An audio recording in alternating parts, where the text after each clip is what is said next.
آزمائشیں طویل ہوتی ہیں تو سمجھ جاؤ تمہیں چنا جا چکا ہے۔ اللہ کے پیارے بندوں کی فہرست میں تمہارا شمار کیا جا چکا ہے۔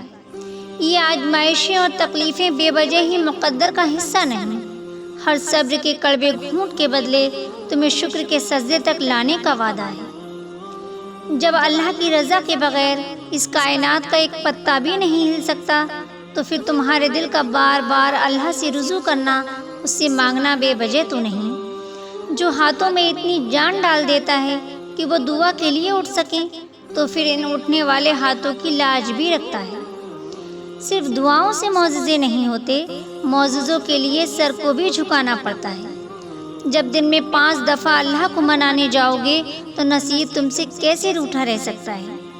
نماز یقین کو مکمل کر دیتی ہے، اور مکمل یقین رکھنے والوں کے لیے ہی تو اللہ کن فرماتا ہے، اور مومن کے دل میں کاش نہیں ہوتا، کن فیکن کا یقین ہوتا ہے۔